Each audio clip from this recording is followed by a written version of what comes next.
Halo? Ya, halo? Bro, gimana nih? Masa dari kemarin bahas pidana dan perdata? Tapi sebenarnya apa sih bedanya? Lalu ada yang juga bilang hukum privat dan hukum publik. Itu beda ya? Atau sama saja? Tolong jelasin dong bro, biar ngerti. Siap. Ya, maka dari itu dalam video kali ini akan dijelasin apa sih perbedaannya dan bagaimana mengimplementasikan kedua hukum tersebut di dalam masyarakat. Namun, sebelum itu, apa yang kamu tahu tentang hukum pidana dan perdata? Setahu saya bro, pidana ya kayak pembunuhan, pencurian, pemerkosaan, ya seperti itulah yang kriminal-kriminal. Kalau perdata kayak masalah utang atau masalah kontrak, ya seperti itu. Nah, itu benar. Dan sebenarnya dasar inti perbedaan kedua hukum tersebut terletak pada lingkup perbuatannya antara privat atau publik.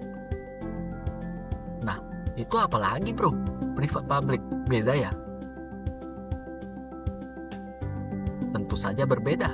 Dan kamu harus tahu bahwa hukum pidana itu membahas tentang lingkup hukum publik, sedangkan hukum perdata membahas hukum privat. Oh, gitu ya. Coba jelasin lebih detail dong, bro. Oke, siap. Dari percakapan mereka, sebenarnya sekilas kita sudah tahu apa perbedaan antara hukum pidana dan perdata. Namun, di sini saya akan coba membahas mengenai perbedaan tersebut dari beberapa sudut. Dimulai dari perbedaan definisi. Hukum pidana adalah sebuah aturan atau hukum yang dapat mengatur pelanggaran dan kejahatan terhadap kepentingan umum, dan kepada pelakunya dapat diancam hukuman berupa penderitaan atau siksaan. Sedangkan hukum perdata adalah hukum antar perorangan yang mengatur hak dan kewajiban perorangan yang satu terhadap yang lain di dalam hubungan keluarga atau di dalam pergaulan masyarakat. Dari definisi saja saya dapat menggarisbawahi perbedaannya. Kalau pidana mengatur terhadap kepentingan umum, sedangkan perdata mengatur hukum antar perorangan. Ini juga menjadi alasan kenapa hukum pidana disebut sebagai hukum publik dan hukum perdata disebut sebagai hukum privat. Karena kedua hukum tersebut mengatur ruang lingkup yang mencakup kepentingan banyak orang maupun perorangan. Kata publik biasanya dikenal dengan keramaian atau umum, sesuai dengan hukum pidana yang mengatur kepentingan umum. Kata privat biasa dikenal dengan tertutup atau khusus, sesuai dengan hukum perdata yang hanya mengatur kekhususan atau perorangan. Oke, udah lumayan paham ya antara perbedaan hukum privat dan hukum publik. Selanjutnya perbedaan dari subjek hukum pidana dan hukum perdata. Subjek hukum pidana adalah individu atau badan hukum yang melakukan tindak kriminal atau dituduh melakukan tindak kriminal.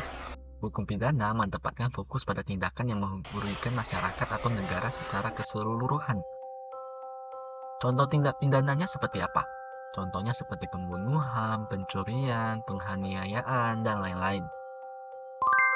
Sementara itu, hukum perdata menempatkan fokus pada hubungan antara individu atau badan hukum yang terlibat dalam transaksi tersebut.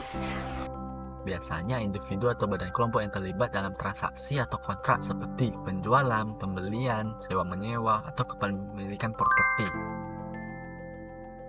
Selanjutnya, tujuan hukuman.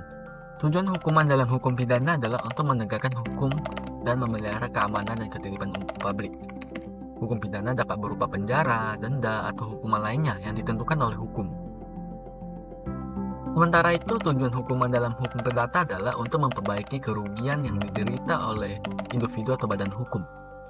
Hukum perdata dapat berupa ganti rugi, pemulihan kerugian, atau penggantian biaya yang dikeluarkan.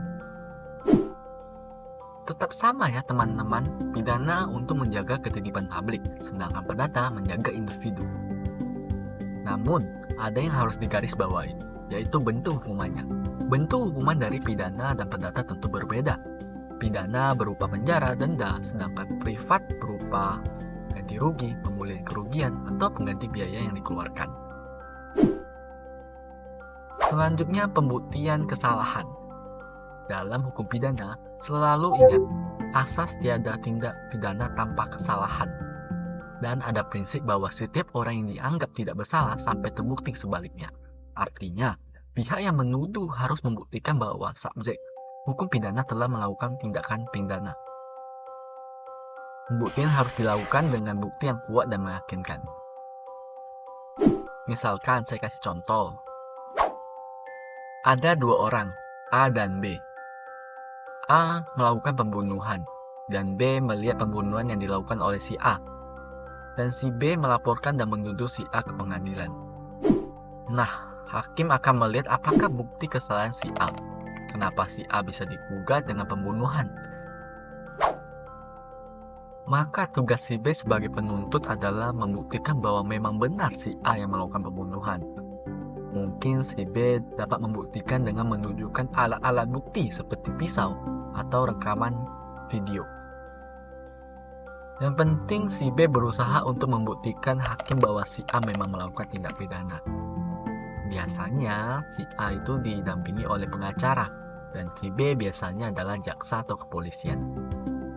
Begitulah pembuktian kesalahan dalam pidana. Sementara itu, dalam hukum perdata, pembuktian harus dilakukan oleh pihak yang mengajukan tuntutan atau klaim. Pihak yang mengajukan tuntutan atau klaim harus membuktikan bahwa klaim yang mereka ajukan adalah benar. Saya kasih contoh.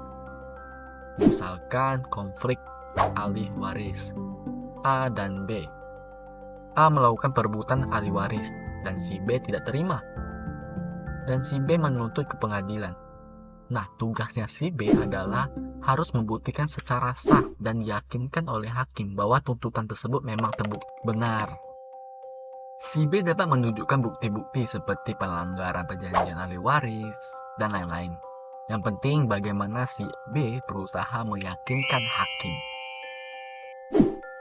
Kesimpulannya, dalam hukum pidana untuk menemukan pelaku kejahatan harus ada bukti yang cukup. Sementara itu, dalam hukum perdata, bukti yang diperlukan adalah bukti yang meyakinkan.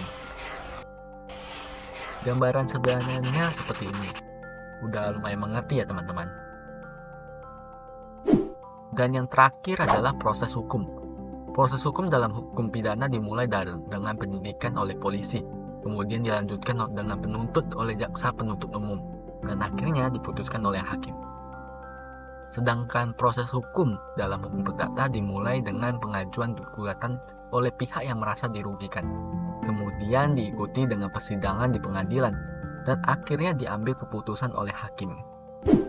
Mungkin masih banyak perbedaan lainnya ya teman-teman antara hukum pidana dan perdata. Namun, saya merangkum 5 perbedaan ini menjadi dasar pengetahuan yang penting untuk membedakan antara hukum pidana dan hukum perdata. Kesimpulannya, selalu ingat bahwa hukum pidana mengatur kepentingan umum dan kelengkapan negara yang terlibat. Sedangkan hukum perdata mengatur kepentingan perorangan dan bersifat privat. Akhir video kali ini, jika kalian mendapat ilmu dan wawasan, jangan lupa untuk like dan subscribe. Terima kasih.